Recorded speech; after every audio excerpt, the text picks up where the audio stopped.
This is how you make a horror film without heavy VFX and cliched jump scares. So, big ups for that. Hello everyone, welcome back to my channel. My name is Ashmita and I hope you all are doing well. And right now I will be sharing my thoughts on the Malayalam OTT release Bhoothakaalam. The movie is directed by Rahul Sadasivan and it stars Revathy and Nigam in the lead roles. Currently it is streaming on Sony Live. And I have to tell you that I got scared in so many instances. So yeah, it's a very different experience when you watch a horror film alone with complete darkness. Yeah, but that is how you should be watching it. The storyline deals with a mother-son relationship and the difficulties that they both face to connect with one another. We also witnessed Revathy taking care of her own mother very diligently because she's extremely old and has lost all her memories. Shane clearly feels stuck in that house, and since he is jobless, he doesn't do much other than watching TV, browsing the internet, and hanging out with his friends, drinking and smoking. He finds it difficult to acquire a job in his hometown, and since his mother doesn't want him to leave as she will become lonely, he develops a lot of resentment inside him. Now this family of three is just living out their routine lives in a rented house, but the turn of events starts happening when the eldest of the family, that is Revathy's mother, meets her demise. After her unfortunate demise, Shane Nigam starts experiencing paranormal presence inside the house, and initially Revathy doesn't believe him,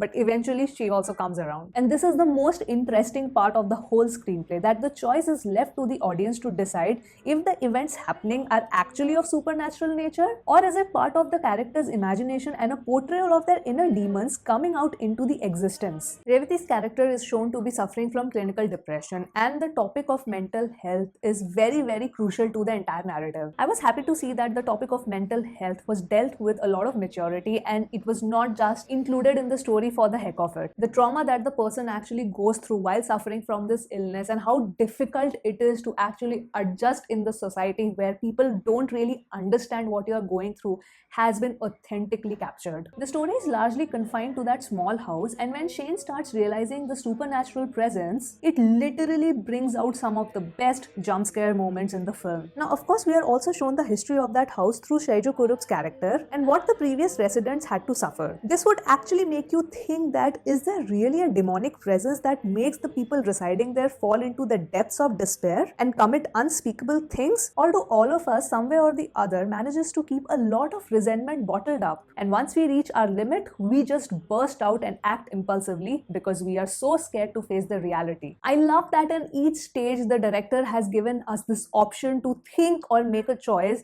that you can either believe that yeah, there is actually a supernatural presence, or you can choose to believe that no, these are really their own inner demons which are getting reflected. The climax sequence where the mother and son finally let down their guards and actually have a real conversation is where we see the spookiest ending 15 minutes of the film. And honestly, I think in those 15 minutes I forgot how to breathe. I was literally holding my breath. It made me think that when finally they accepted reality and let their guards down, all of their inner demons got unleashed and were trying to trap these two again in despair, but these two were fighting them back. At least that's how I concluded it, and this was my own interpretation and perception. The haunted house trope is nothing new. In fact, I would say it is one of the most overused setup in a horror genre. But the innovativeness that the director brought to this film, a lot of filmmakers can use this as a brilliant template because this is legit one of the best horror films from our country that I have seen. The house overall has been used in a brilliant way, like the overall camera setup, the frames used, the different angles, it's just absolutely well placed. But what makes this film absolutely stand apart in the horror genre is the sound design. I loved how the sound design has been given the utmost importance in this film, and it is really the most important aspect of this movie. For those who haven't watched it yet, I would personally urge you to put on a really good quality of headphones or earphones and then watch this movie because the experience is going to be incredible. Now coming to the performances, Revathy and Shane Nigam, I have nothing but praises for them. I mean, Revathy is no doubt brilliant. I mean, that is the bare minimum I expect from her, like her dialogue delivery, expressions, everything is perfect. But Shane Nigam's performance just shook me. At least from all the Shane Nigam movies that I have watched, nothing comes close to this performance. Couple of scenes are literally etched in my mind. One scene where he gets into a brawl in that local bar and then he starts, crying. That was so brilliantly executed. Another scene where he's drinking and smoking with his friends and just dancing his heart out. That is an incredibly acted scene. Oh, and when he gets stuck inside that room and he, tries opening the door and cries for his mother. I mean, please, I was shocked. The scenes where Revathy is just constantly breaking down and crying because, she's suffering from clinical depression.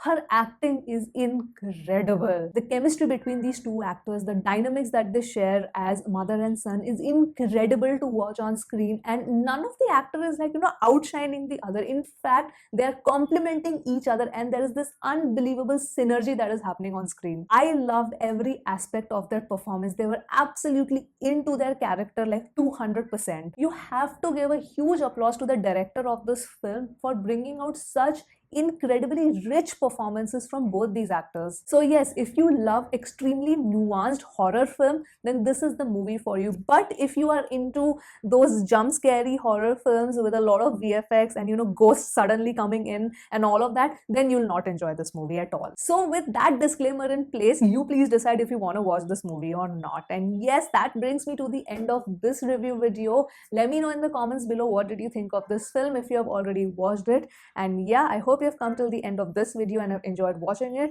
I will see you soon now on my next one. Bye.